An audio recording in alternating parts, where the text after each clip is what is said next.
너가 그러고도 사람이야? 어떻게 우리 가족한테 그럴 수가 있어? 지옥은 지금부터야. 그날 나는 처음으로 확신했습니다.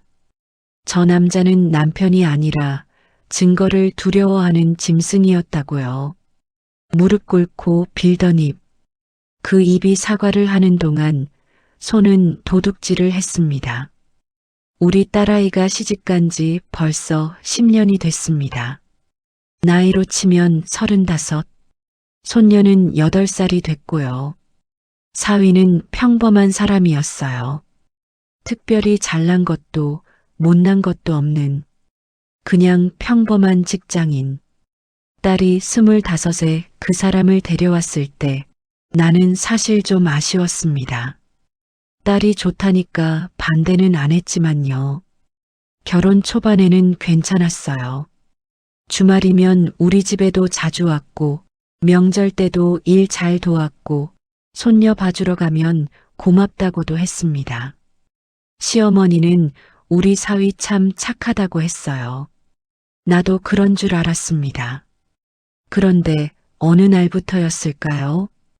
딸의 목소리가 달라지기 시작했습니다. 처음엔 사소한 거였어요. 전화를 받으면 딸은 항상 괜찮아라고 했거든요. 엄마, 나 괜찮아. 그냥 요즘 좀 피곤해서. 피곤? 애는 잘 있고?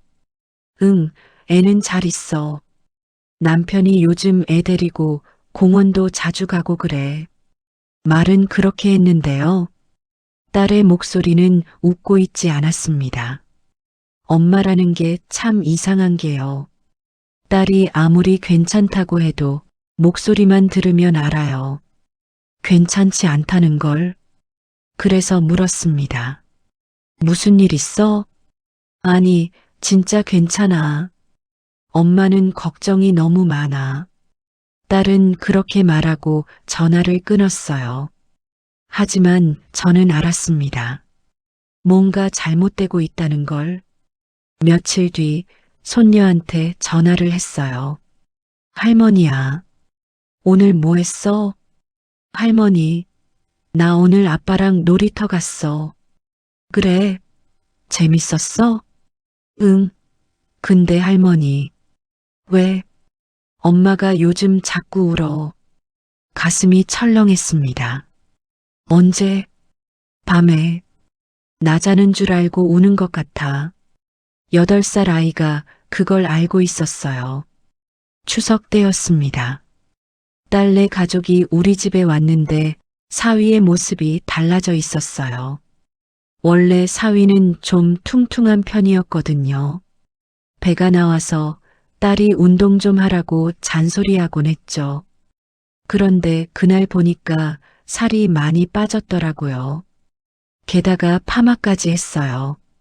셔츠도 새 걸 입고 왔고 향수 냄새도 났습니다. 시어머니가 물었습니다. 어머, 파마도 하고 요새 운동해요? 아, 네. 건강 관리 좀 하려고요. 요즘 회사에서 헬스 다니는 사람들이 많아서 말은 그렇게 했는데 뭔가 어색했어요. 남자가 꾸민다고 해서 다 바람은 아니지요. 하지만 그때 딸의 얼굴을 봤습니다. 딸은 웃지 않고 있었어요. 그냥 가만히 남편을 바라보고만 있었습니다. 식사 준비하면서 딸한테 물었어요. 남편 요새 운동해? 응, 좋은 일 아니야. 건강해지는 거. 그런가. 딸의 대답이 힘이 없었습니다. 그날 밤이었습니다. 손녀는 할아버지 방에서 자고 나는 딸이랑 둘이서 부엌에 앉아 있었어요. 미지근한 보리차 한 잔씩 마시면서요. 괜찮아? 딸이 한참 있다가 대답했습니다. 엄마, 응? 남편 휴대전화에 모르는 여자 사진이 있었어. 가슴이 철렁 내려앉았어요. 하지만 나는 태어난 척 물었습니다. 무슨 사진? 셀카. 여자 혼자 찍은 거.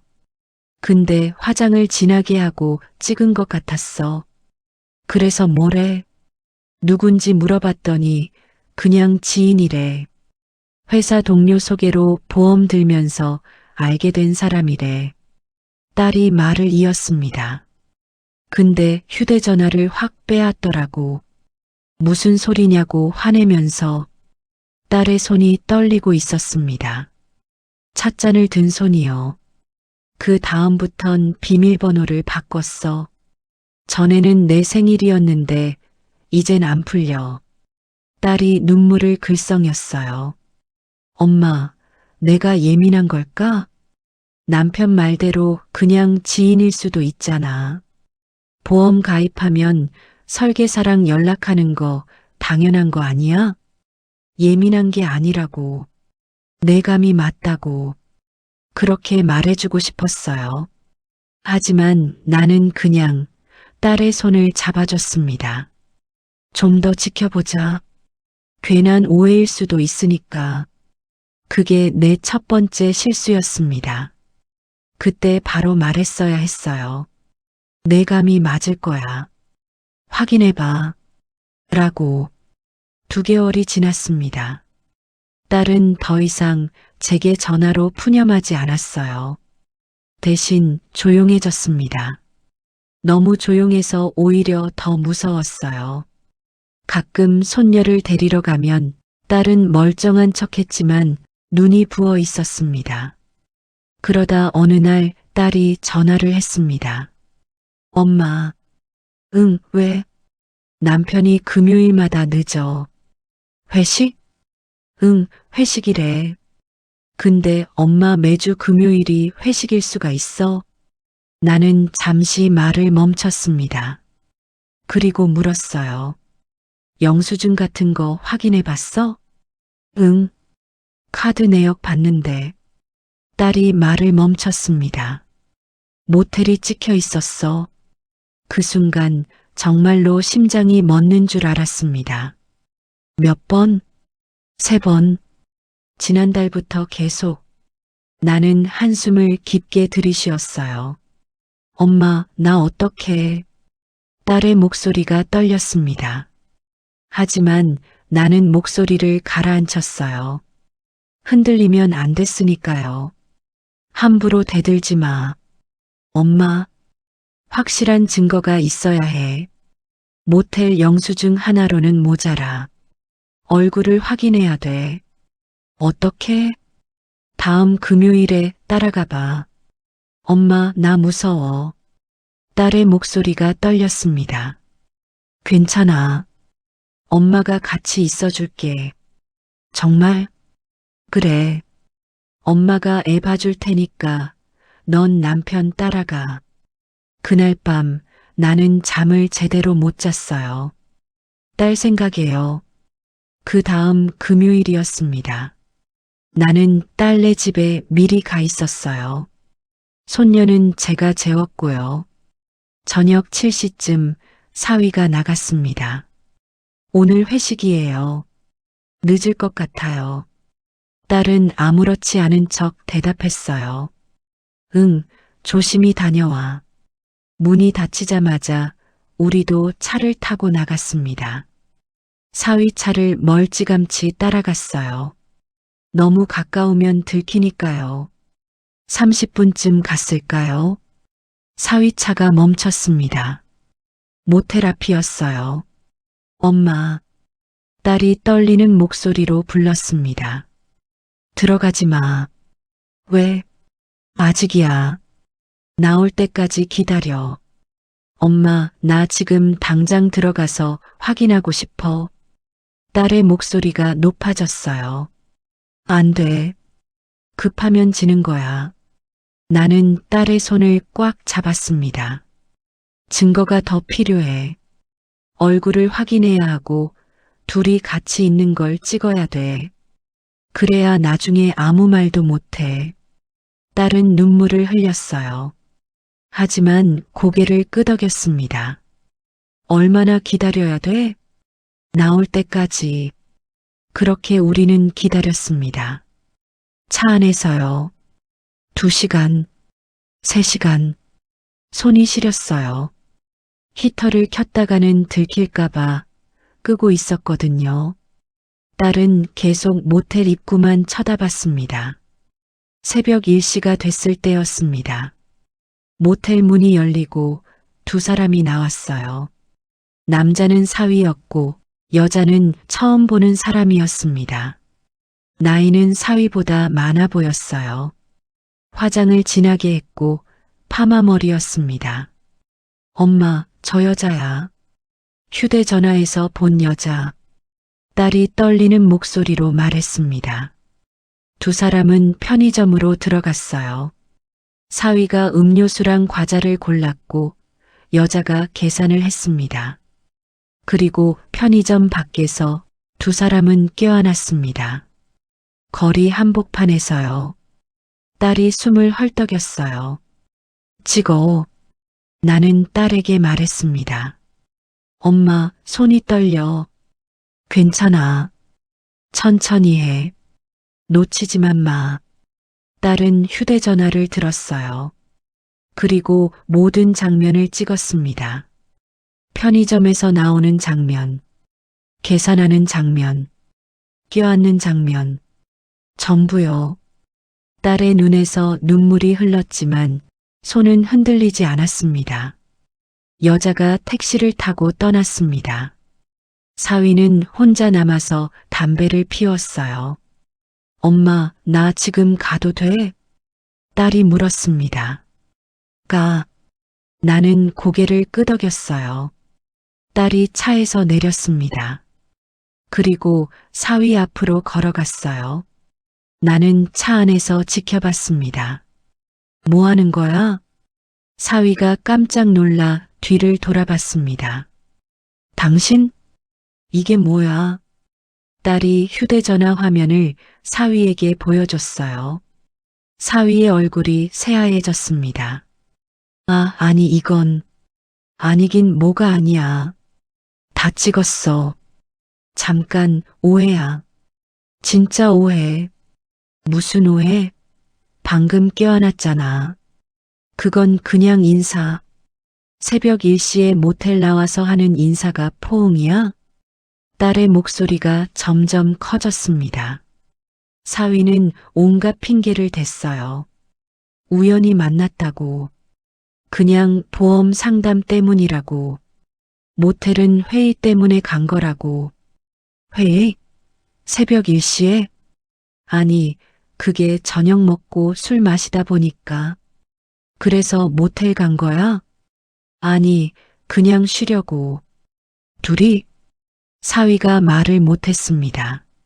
하지만 증거 앞에서 거짓말은 무너졌습니다. 결국 사위가 무릎을 꿇었어요. 미안해, 정말 미안해. 차 안에서 지켜보던 나는 딸이 흔들릴까봐 걱정했습니다. 혹시 용서하는 거 아닐까? 혹시 다시 한번 기회를 주는 거 아닐까? 하지만 딸은 흔들리지 않았어요. 이혼할 거야.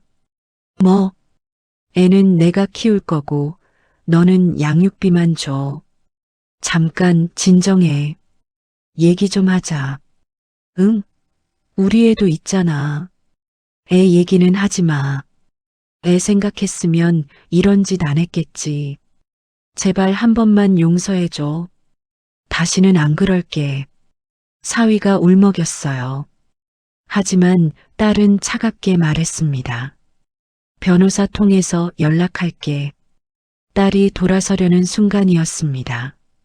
사위가 갑자기 벌떡 일어났어요. 그리고 딸의 휴대전화를 낚아챘습니다.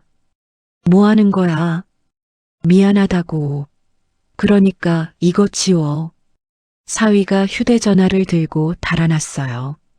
아, 거기서. 딸이 사위를 쫓아갔습니다. 나도 차에서 뛰어내렸어요. 67 나이에 새벽 거리를 뛰었습니다. 무릎이 아팠지만 딸을 도와야 했어요. 거리 한복판에서 추격전이 벌어졌어요. 지나가던 사람들이 멈춰서서 쳐다봤습니다. 비밀번호 비밀번호가 뭐야? 사위가 소리쳤어요. 휴대전화가 안 열리니까 그 사람은 휴대전화를 바닥에 내동댕이 쳤습니다. 안 돼. 딸이 비명을 질렀어요. 그리고 사위는 휴대전화를 발로 밟았습니다.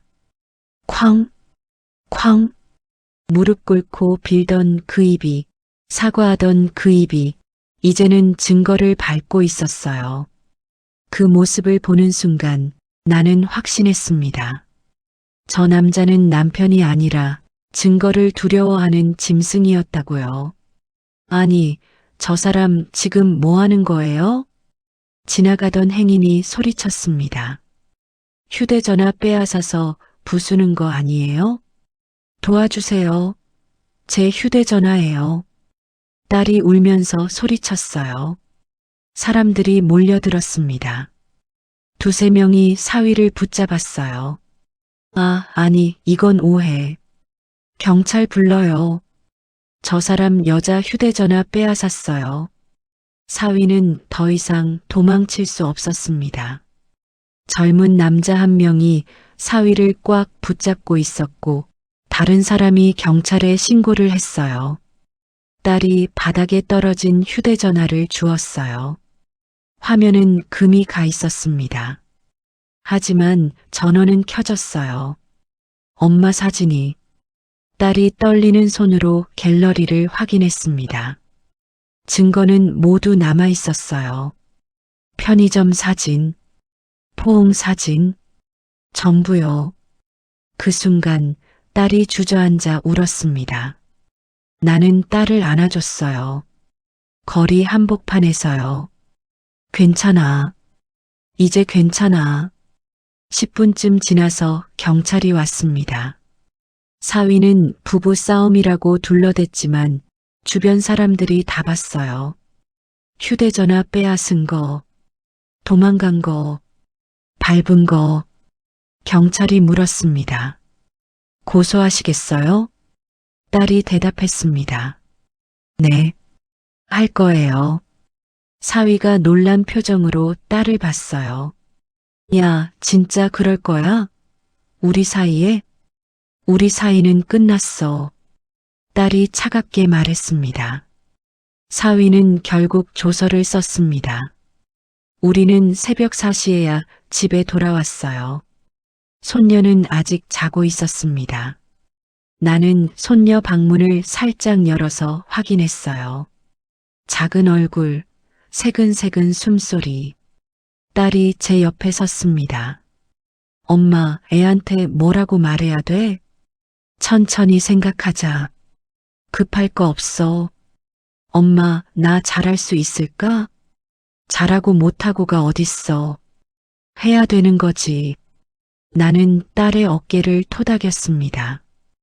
이제 끝이야. 다 끝날 거야. 딸이 고개를 끄덕였어요. 그리고 우리는 주방으로 갔습니다. 보리차를 한 잔씩 마셨어요. 엄마, 고마워. 뭐가? 엄마 아니었으면 나 혼자 못했을 거야. 엄마니까. 나는 딸의 손을 잡았습니다. 이제부터가 진짜야. 변호사 선임하고 이혼 소송 준비해야 돼. 응. 힘들겠지만 엄마가 옆에 있을게. 고마워, 엄마. 하지만 나는 그때 몰랐습니다. 진짜 지옥은 그 다음부터 시작될 줄은, 그 남자가 손녀를 건드릴 줄은. 이혼 소송은 6개월이 걸렸습니다. 증거가 확실했으니까요. 사위는 변호사도 제대로 선임하지 못했어요. 법원은 딸에게 양육권과 친권을 모두 줬습니다. 위자료도 받았고요. 상간녀한테도 소송을 걸었어요. 그쪽도 패소했습니다. 이제 끝난 줄 알았습니다. 딸도 그렇게 말했어요. 엄마, 이제 정말 끝났어. 손녀도 처음엔 힘들어했지만 시간이 지나면서 점점 안정을 찾는 것 같았어요. 학교도 잘 다니고 밥도 잘 먹고 웃기도 했습니다. 나는 안심했어요. 이제 평화로울 거라고. 그런데 3개월쯤 지났을 때였습니다. 전 남편이 면접교섭권을 행사하기 시작했어요. 법원에서 정한 대로 한 달에 2번, 토요일 오후 2시부터 6시까지. 처음엔 별 문제가 없었습니다. 손녀를 데려다 주면 전 남편은 공원에 데리고 가거나 식사를 하거나 영화를 보거나 했어요. 그런데 어느 날부터 손녀의 표정이 어두워지기 시작했습니다. 토요일 아침이었어요. 손녀를 데리러 갔는데 아이가 방에서 나오질 않았습니다. 딸이 방문을 열었어요. 왜 안 나와? 아빠 기다려. 가기 싫어. 딸이 놀란 표정으로 물었습니다. 왜? 무슨 일 있었어? 그냥 가기 싫어. 아이의 목소리가 작았어요. 딸이 아이 옆에 앉았습니다. 말해봐. 아빠가 뭐 잘못했어? 아이가 한참을 말이 없다가 작은 목소리로 말했습니다. 아빠 집에 아줌마가 있어. 딸의 얼굴이 굳었습니다. 무슨 아줌마? 모르는 아줌마. 그 아줌마 아들들도 있어. 뭐? 아이가 눈물을 글썽였어요. 나 거기 가기 싫어. 그 오빠들이 무서워. 딸이 즉시 전 남편에게 전화를 했습니다. 지금 누구랑 같이 살아? 그건 내 사생활이야. 애가 무섭다는데? 뭐가 무서워? 우리 여자친구 아들들 착한 애들인데. 여자친구? 딸의 목소리가 높아졌어요. 면접 교섭할 때 애를 그런데 데려가면 어떡해? 왜? 나도 새 가정 꾸릴 권리 있어. 그래도 애 앞에서는 조심해야지. 조심은 무슨. 어차피 알 거 아니야. 전 남편의 목소리가 짜증 섞여 있었습니다. 그리고 뭐가 문제야? 내 여자친구 아들들 좋은 애들인데. 애가 무섭다잖아. 그건 내 딸이 예민한 거고. 딸이 전화를 끊었습니다. 손이 떨리고 있었어요. 그 다음 주였습니다. 손녀가 전 남편 집에서 돌아온 날 아이가 울고 있었어요. 딸이 물었습니다. 무슨 일 있었어? 아빠랑 그 아줌마가 나 혼자 두고 나갔어. 뭐? 오빠들이랑만 있으라고 했어. 아이의 목소리가 떨렸습니다. 나 무서웠어. 오빠들이 나 쳐다보고 웃었어. 엄마 나 거기 가기 싫어. 딸이 아이를 안아줬습니다. 그리고 저한테 전화를 했어요. 엄마 어떡해. 당장 면접 교섭 조건 바꿔야지. 어떻게? 변호사한테 다시 연락해. 변호사가 말했습니다. 가정법원에 면접 교섭 조건 변경 신청하세요. 아이 복리에 반하는 상황이니까 조건을 바꿀 수 있습니다. 그래서 신청을 했어요. 면접 교섭 장소를 제한하고 동거인이 있는 곳에서는 아이를 만나지 못하게 하고 제3자 동석을 조건으로 하고요. 전 남편이 반발했습니다. 전화로 딸한테 소리를 질렀어요. 왜 이러는 거야? 나한테 딸 만날 권리도 없어? 권리는 있지. 근데 애가 무서워한다고. 무서워하긴 뭘 무서워해? 그럼 왜 우는데? 그건 전 남편이 말을 못했습니다. 그러던 어느 날이었습니다. 딸이 손녀 보험을 하나 들려고 보험 조회를 했대요. 그런데 이상한 게 있었습니다. 모르는 보험이 가입되어 있었어요. 딸이 전 남편한테 물었습니다. 이 보험 뭐야? 뭐긴 뭐야? 우리 아버지가 애 명의로 들어준 거야. 시아버지가? 응. 애 위에서 든 건데 뭐가 문제야? 딸은 일단 넘어갔습니다. 하지만 뭔가 찝찝했대요. 그래서 몇 주 뒤에 다시 확인을 했는데 보험 내역이 또 바뀌어 있었습니다. 최근 3개월 동안 손녀 명의로 보험이 5번 가입됐다가 해지됐더라고요. 딸이 보험사에 전화를 했습니다. 제 딸 명의로 보험이 여러 번 가입됐던데요. 네, 확인됩니다. 누가 가입한 건가요? 계약자는 따로 있고 피보험자가 따님이시네요. 계약자가 누구예요?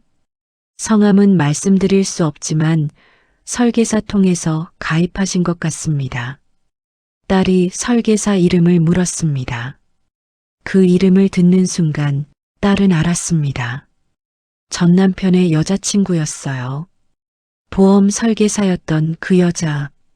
딸이 전 남편에게 전화를 했습니다. 애 명의로 보험 왜 이렇게 많이 들었다 뺐다 해?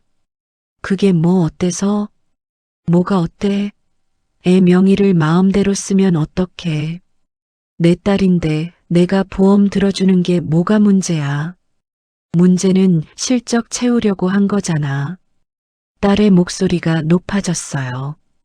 그 여자 실적 채워주려고 내 애를 이용한 거지? 에이, 무슨 소리야.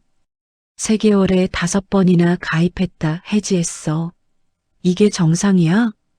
그건 전 남편이 말을 못했습니다. 딸이 차갑게 말했습니다. 너 친권 없어. 애 명의로 계약하려면 내 동에 있어야 돼. 친권? 웃기고 있네. 전 남편이 비웃었어요. 그래, 내가 친권 없으면 뭐 어쩔 건데? 법적으로 문제 삼을 거야. 그래, 그럼 나도 양육비 안 줄 거야. 딸이 숨을 멈췄습니다. 뭐라고? 친권도 없는데 왜 양육비를 줘? 안 주면 되지. 전 남편이 조롱하듯 말했습니다. 딸이 울면서 저한테 전화를 했습니다. 엄마 어떡해. 변호사한테 다시 연락해. 또요? 또 해야지. 이건 협박이야. 나는 딸을 진정시켰습니다. 그리고 변호사를 다시 만났어요. 변호사가 설명했습니다. 첫째, 친권 없는 사람이 아이 명의로 계약한 건 무권 대리입니다. 보험사에 이 사실을 알리고 계약 무효 처리 요청하세요. 둘째, 양육비는 친권과 상관없습니다. 양육비 불이행하면 이행명령 신청할 수 있어요.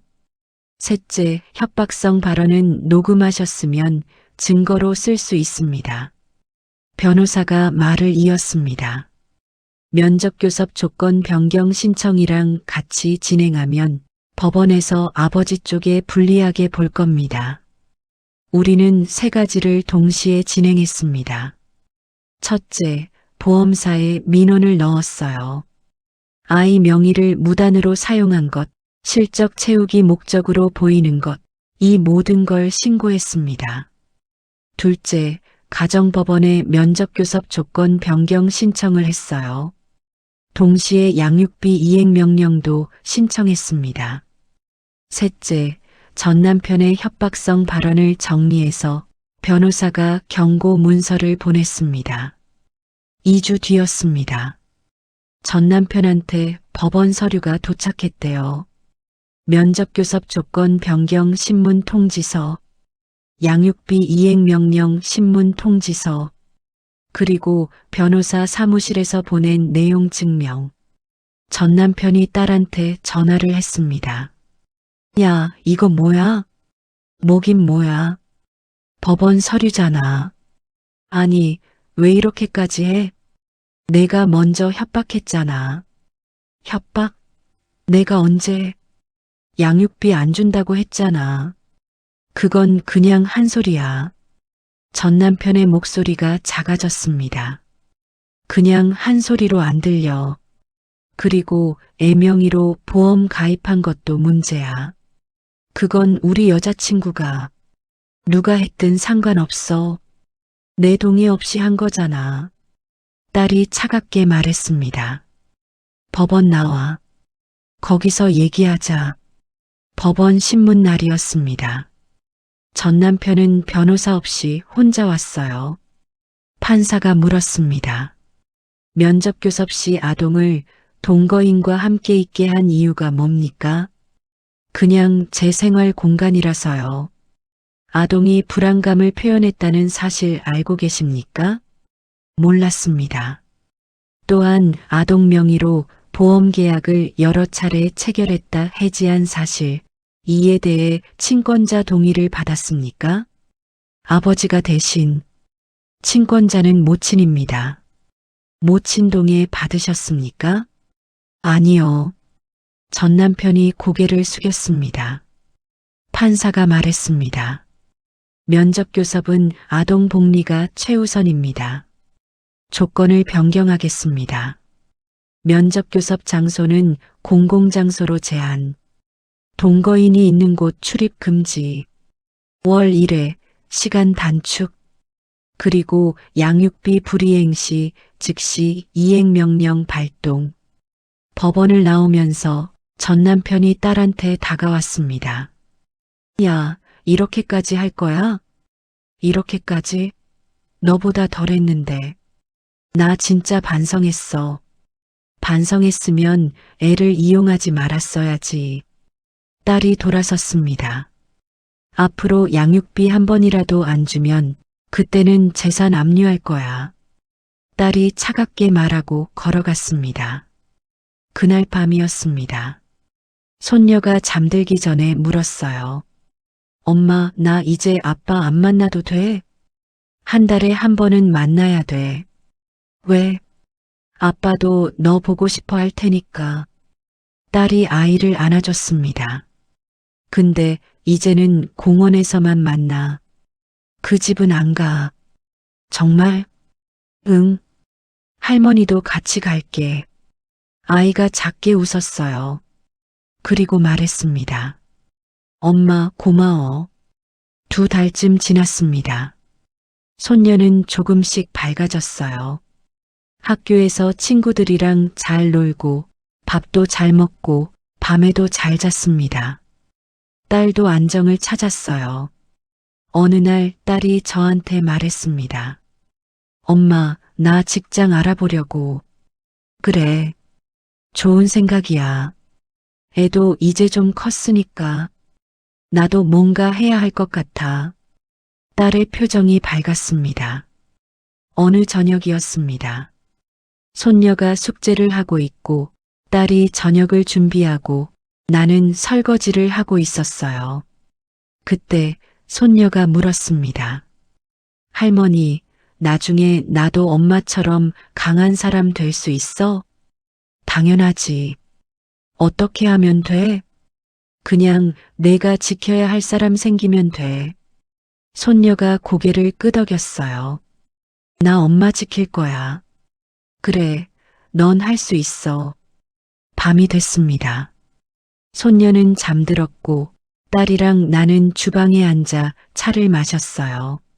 엄마, 응? 나 처음엔 복수하고 싶었어. 딸이 말했습니다. 그 사람이 무릎 꿇고 빌게 만들고 싶었어. 그런데 막상 끝나고 나니까 복수는 시원하지 않더라. 딸이 찻잔을 내려놓았어요. 그냥 애가 다시 웃을 수 있게 된 게 다였어. 나는 고개를 끄덕였습니다. 그걸로 충분해. 복수는 시원하지 않았습니다. 다만 아이가 다시 잠들 수 있게 됐을 뿐입니다. 그것만으로도 충분했습니다. 여러분이라면 아이를 지키기 위해 어디까지 하시겠습니까? 댓글로 의견 남겨주세요. 그리고 구독과 좋아요 부탁드립니다. 엄마 고마워. 뭐가? 엄마 아니었으면 나 혼자 못했을 거야. 엄마니까. 나는 딸의 손을 잡았습니다. 이제부터가 진짜야. 변호사 선임하고 이혼 소송 준비해야 돼. 응. 힘들겠지만 엄마가 옆에 있을게. 고마워, 엄마. 하지만 나는 그때 몰랐습니다. 진짜 지옥은 그 다음부터 시작될 줄은. 그 남자가 손녀를 건드릴 줄은. 이혼 소송은 6개월이 걸렸습니다. 증거가 확실했으니까요. 사위는 변호사도 제대로 선임하지 못했어요. 법원은 딸에게 양육권과 친권을 모두 줬습니다. 위자료도 받았고요. 상간녀한테도 소송을 걸었어요. 그쪽도 패소했습니다. 이제 끝난 줄 알았습니다. 딸도 그렇게 말했어요. 엄마, 이제 정말 끝났어. 손녀도 처음엔 힘들어했지만 시간이 지나면서 점점 안정을 찾는 것 같았어요. 학교도 잘 다니고 밥도 잘 먹고 웃기도 했습니다. 나는 안심했어요. 이제 평화로울 거라고. 그런데 3개월쯤 지났을 때였습니다. 전 남편이 면접교섭권을 행사하기 시작했어요. 법원에서 정한 대로 한 달에 2번, 토요일 오후 2시부터 6시까지. 처음엔 별 문제가 없었습니다. 손녀를 데려다 주면 전 남편은 공원에 데리고 가거나 식사를 하거나 영화를 보거나 했어요. 그런데 어느 날부터 손녀의 표정이 어두워지기 시작했습니다. 토요일 아침이었어요. 손녀를 데리러 갔는데 아이가 방에서 나오질 않았습니다. 딸이 방문을 열었어요. 왜 안 나와? 아빠 기다려. 가기 싫어. 딸이 놀란 표정으로 물었습니다. 왜? 무슨 일 있었어? 그냥 가기 싫어. 아이의 목소리가 작았어요. 딸이 아이 옆에 앉았습니다. 말해봐. 아빠가 뭐 잘못했어? 아이가 한참을 말이 없다가 작은 목소리로 말했습니다. 아빠 집에 아줌마가 있어. 딸의 얼굴이 굳었습니다. 무슨 아줌마? 모르는 아줌마. 그 아줌마 아들들도 있어. 뭐? 아이가 눈물을 글썽였어요. 나 거기 가기 싫어. 그 오빠들이 무서워. 딸이 즉시 전 남편에게 전화를 했습니다. 지금 누구랑 같이 살아? 그건 내 사생활이야. 애가 무섭다는데? 뭐가 무서워? 우리 여자친구 아들들 착한 애들인데. 여자친구? 딸의 목소리가 높아졌어요. 면접 교섭할 때 애를 그런데 데려가면 어떡해? 왜? 나도 새 가정 꾸릴 권리 있어. 그래도 애 앞에서는 조심해야지. 조심은 무슨. 어차피 알 거 아니야. 전 남편의 목소리가 짜증 섞여 있었습니다. 그리고 뭐가 문제야? 내 여자친구 아들들 좋은 애들인데. 애가 무섭다잖아. 그건 내 딸이 예민한 거고. 딸이 전화를 끊었습니다. 손이 떨리고 있었어요. 그 다음 주였습니다. 손녀가 전 남편 집에서 돌아온 날 아이가 울고 있었어요. 딸이 물었습니다. 무슨 일 있었어? 아빠랑 그 아줌마가 나 혼자 두고 나갔어. 뭐? 오빠들이랑만 있으라고 했어. 아이의 목소리가 떨렸습니다. 나 무서웠어. 오빠들이 나 쳐다보고 웃었어. 엄마 나 거기 가기 싫어. 딸이 아이를 안아줬습니다. 그리고 저한테 전화를 했어요. 엄마 어떡해. 당장 면접교섭 조건 바꿔야지. 어떻게? 변호사한테 다시 연락해. 변호사가 말했습니다. 가정법원에 면접교섭 조건 변경 신청하세요. 아이 복리에 반하는 상황이니까 조건을 바꿀 수 있습니다. 그래서 신청을 했어요. 면접교섭 장소를 제한하고 동거인이 있는 곳에서는 아이를 만나지 못하게 하고 제3자 동석을 조건으로 하고요. 전 남편이 반발했습니다. 전화로 딸한테 소리를 질렀어요. 왜 이러는 거야? 나한테 딸 만날 권리도 없어? 권리는 있지. 근데 애가 무서워한다고. 무서워하긴 뭘 무서워해? 그럼 왜 우는데? 그건 전 남편이 말을 못했습니다. 그러던 어느 날이었습니다. 딸이 손녀 보험을 하나 들려고 보험 조회를 했대요. 그런데 이상한 게 있었습니다. 모르는 보험이 가입되어 있었어요. 딸이 전 남편한테 물었습니다. 이 보험 뭐야? 뭐긴 뭐야? 우리 아버지가 애명의로 들어준 거야. 시아버지가? 응. 애 위에서 든 건데 뭐가 문제야? 딸은 일단 넘어갔습니다. 하지만 뭔가 찝찝했대요. 그래서 몇 주 뒤에 다시 확인을 했는데 보험 내역이 또 바뀌어 있었습니다. 최근 3개월 동안 손녀 명의로 보험이 5번 가입됐다가 해지됐더라고요. 딸이 보험사에 전화를 했습니다. 제 딸 명의로 보험이 여러 번 가입됐던데요. 네, 확인됩니다. 누가 가입한 건가요? 계약자는 따로 있고 피보험자가 따님이시네요. 계약자가 누구예요? 성함은 말씀드릴 수 없지만 설계사 통해서 가입하신 것 같습니다.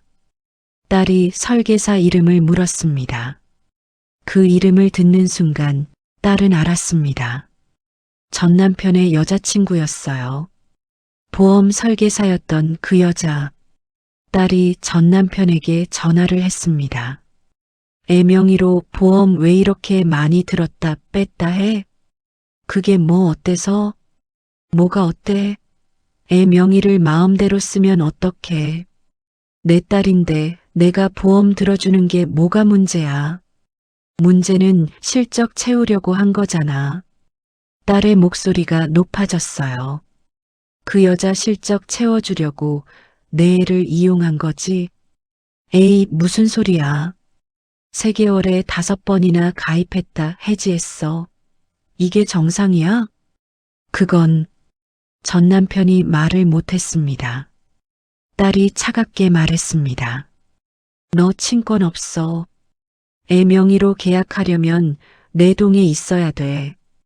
친권? 웃기고 있네. 전 남편이 비웃었어요. 그래, 내가 친권 없으면 뭐 어쩔 건데? 법적으로 문제 삼을 거야.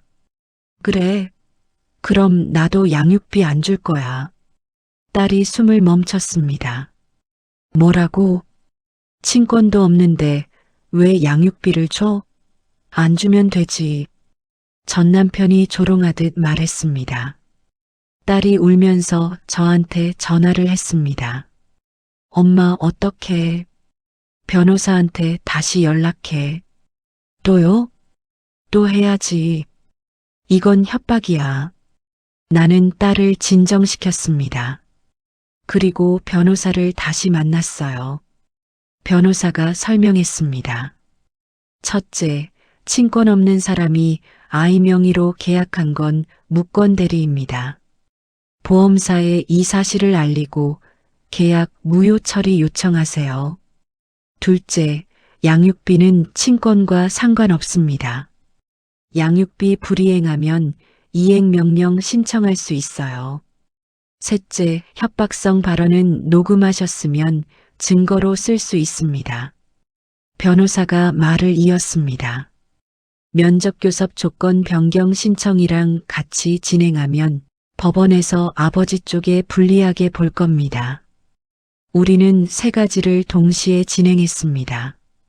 첫째, 보험사에 민원을 넣었어요. 아이 명의를 무단으로 사용한 것, 실적 채우기 목적으로 보이는 것, 이 모든 걸 신고했습니다. 둘째, 가정법원에 면접교섭 조건 변경 신청을 했어요. 동시에 양육비 이행명령도 신청했습니다. 셋째, 전 남편의 협박성 발언을 정리해서 변호사가 경고 문서를 보냈습니다. 2주 뒤였습니다. 전 남편한테 법원 서류가 도착했대요. 면접교섭 조건 변경 신문 통지서, 양육비 이행명령 신문 통지서, 그리고 변호사 사무실에서 보낸 내용 증명. 전 남편이 딸한테 전화를 했습니다.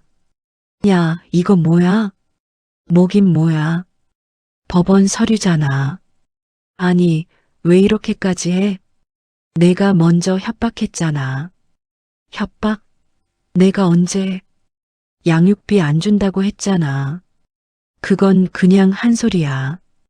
전 남편의 목소리가 작아졌습니다. 그냥 한 소리로 안 들려. 그리고 애명의로 보험 가입한 것도 문제야. 그건 우리 여자친구가 누가 했든 상관없어. 내 동의 없이 한 거잖아. 딸이 차갑게 말했습니다. 법원 나와. 거기서 얘기하자. 법원 신문 날이었습니다. 전 남편은 변호사 없이 혼자 왔어요. 판사가 물었습니다. 면접교섭 시 아동을 동거인과 함께 있게 한 이유가 뭡니까? 그냥 제 생활 공간이라서요. 아동이 불안감을 표현했다는 사실 알고 계십니까? 몰랐습니다. 또한 아동 명의로 보험 계약을 여러 차례 체결했다 해지한 사실, 이에 대해 친권자 동의를 받았습니까? 아버지가 대신 친권자는 모친입니다.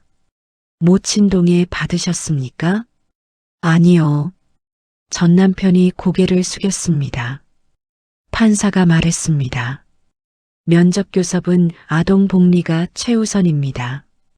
조건을 변경하겠습니다. 면접교섭 장소는 공공장소로 제한. 동거인이 있는 곳 출입 금지. 월 1회 시간 단축. 그리고 양육비 불이행 시 즉시 이행명령 발동. 법원을 나오면서 전 남편이 딸한테 다가왔습니다. 야, 이렇게까지 할 거야? 이렇게까지? 너보다 덜 했는데. 나 진짜 반성했어. 반성했으면 애를 이용하지 말았어야지. 딸이 돌아섰습니다. 앞으로 양육비 한 번이라도 안 주면 그때는 재산 압류할 거야. 딸이 차갑게 말하고 걸어갔습니다. 그날 밤이었습니다. 손녀가 잠들기 전에 물었어요. 엄마, 나 이제 아빠 안 만나도 돼? 한 달에 한 번은 만나야 돼. 왜? 아빠도 너 보고 싶어 할 테니까. 딸이 아이를 안아줬습니다. 근데 이제는 공원에서만 만나. 그 집은 안 가. 정말? 응. 할머니도 같이 갈게. 아이가 작게 웃었어요. 그리고 말했습니다. 엄마, 고마워. 2달쯤 지났습니다. 손녀는 조금씩 밝아졌어요. 학교에서 친구들이랑 잘 놀고, 밥도 잘 먹고, 밤에도 잘 잤습니다. 딸도 안정을 찾았어요. 어느 날 딸이 저한테 말했습니다. 엄마, 나 직장 알아보려고. 그래. 좋은 생각이야. 애도 이제 좀 컸으니까. 나도 뭔가 해야 할 것 같아. 딸의 표정이 밝았습니다. 어느 저녁이었습니다. 손녀가 숙제를 하고 있고 딸이 저녁을 준비하고 나는 설거지를 하고 있었어요. 그때 손녀가 물었습니다. 할머니, 나중에 나도 엄마처럼 강한 사람 될 수 있어? 당연하지. 어떻게 하면 돼? 그냥 내가 지켜야 할 사람 생기면 돼. 손녀가 고개를 끄덕였어요. 나 엄마 지킬 거야. 그래, 넌 할 수 있어. 밤이 됐습니다. 손녀는 잠들었고 딸이랑 나는 주방에 앉아 차를 마셨어요. 엄마, 응? 나 처음엔 복수하고 싶었어. 딸이 말했습니다. 그 사람이 무릎 꿇고 빌게 만들고 싶었어. 그런데 막상 끝나고 나니까 복수는 시원하지 않더라. 딸이 찻잔을 내려놓았어요. 그냥 애가 다시 웃을 수 있게 된 게 다였어. 나는 고개를 끄덕였습니다. 그걸로 충분해. 복수는 시원하지 않았습니다. 다만 아이가 다시 잠들 수 있게 됐을 뿐입니다. 그것만으로도 충분했습니다. 여러분이라면 아이를 지키기 위해 어디까지 하시겠습니까? 댓글로 의견 남겨주세요. 그리고 구독과 좋아요 부탁드립니다.